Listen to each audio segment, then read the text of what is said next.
ng Discover Magazine noong August 2002 ay nagtanong, what's really at the center of the earth?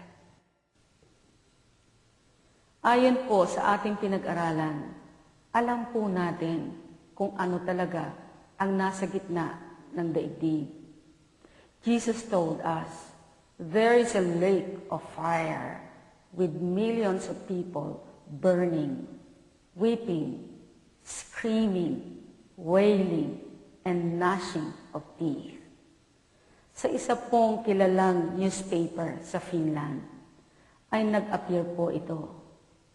Ang sabi po ng isang scientist named Dr. Asakov, as a communist, I don't believe in heaven or the Bible. But as a scientist, I now believe in hell. Needless to say, we were shocked to make such a discovery. But we know that we saw and we know what we heard. And we are absolutely convinced that we drilled through the gates of hell.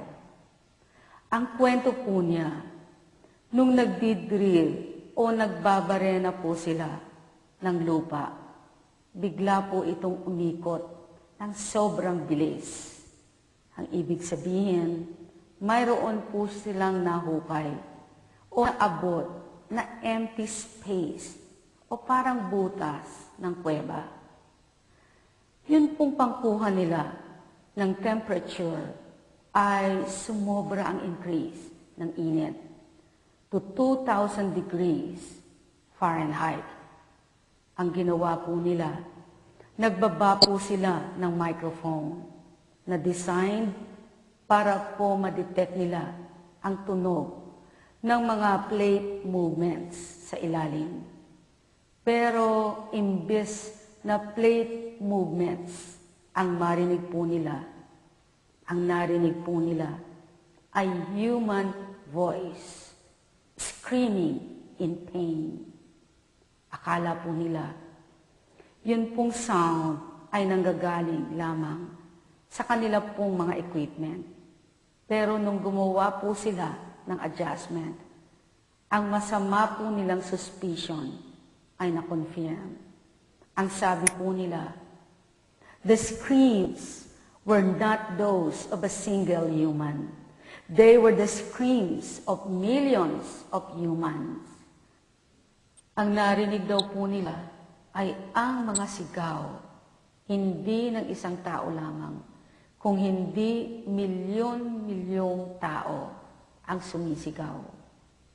Sa ilang saglit, iparirinig po namin sa inyo ang real audio recording na nagkiklaim ng actual recording ng actual sounds of hell.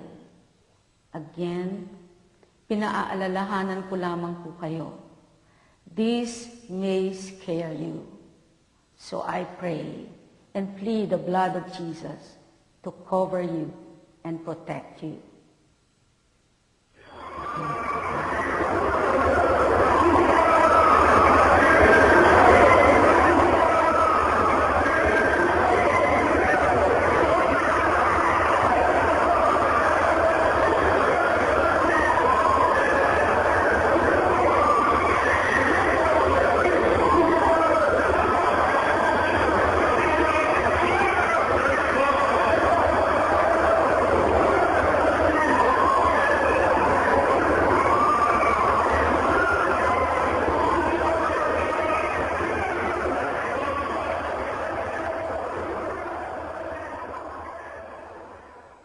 Nakakatakot, di po ba?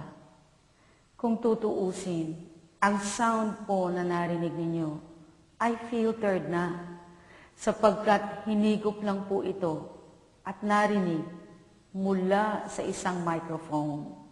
Pero try to imagine kung actual sound na po ito sa loob ng impyerno mismo ang maririnig mo day and night forever and ever.